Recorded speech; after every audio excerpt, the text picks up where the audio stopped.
Et si l'esprit de celui qui a ressuscité Jésus d'entre les morts habite en vous, celui qui a ressuscité Christ d'entre les morts rendra aussi la vie à vos corps mortels, par son esprit qui habite en vous. Romains 8, 11. Par cette puissance de résurrection par laquelle le Seigneur Jésus lui-même est ressuscité, par cette puissance qui est déversée en nous, nous recevrons finalement un corps nouveau, un corps de résurrection. C'est à cause de cela que l'apôtre Paul prie, pour que vous sachiez quelle est l'infinie grandeur de sa puissance, se manifestant avec efficacité par la vertu de sa force. Il l'a déployé en Christ, en le ressuscitant des morts, et en le faisant asseoir à sa droite dans les lieux célestes. Éphésiens 1, 19, 20.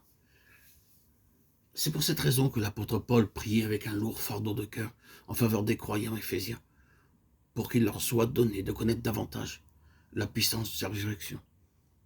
C'est par cette même puissance que le Seigneur Jésus, après avoir connu la mort, est ressuscité, est sorti du tombeau et est remonté au ciel.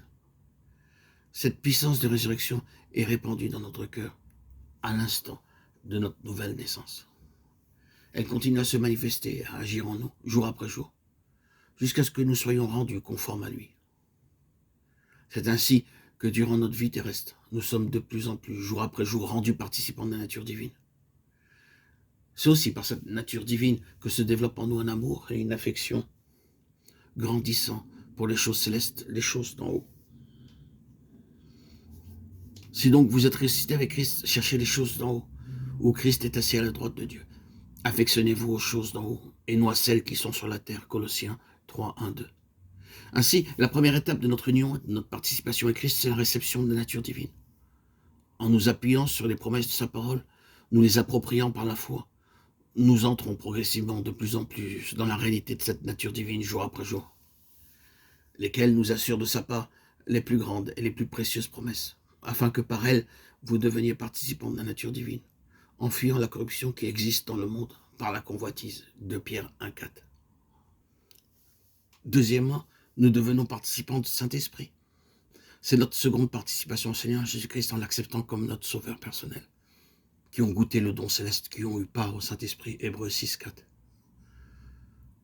Lorsque nous avons reçu le Seigneur Jésus-Christ comme notre sauveur personnel, le Saint-Esprit est entré en nous. Et désormais, il travaille au-dedans de nous, jour après jour. Il est notre maître qui nous enseigne. Il est notre guide. Il est notre chef qui nous conduit. Quand le consolateur sera venu, l'Esprit de vérité, il vous conduira dans toute la vérité. Car il ne parlera pas de lui-même, mais il dira tout ce qu'il aura entendu. Et il vous annoncera les choses à venir. Jean 16, 13. Il est notre guide. Il est notre maître qui nous enseigne. Et il nous aidera à marcher dans l'esprit et à vivre dans l'esprit. Dans Galates, l'apôtre Paul utilise 3 termes pour caractériser cette œuvre du Saint-Esprit. Marcher selon l'esprit, être conduit par l'esprit, vivre par l'esprit. Galates 5, 16, 5, 18, 5, 25. Marcher, être conduit et vivre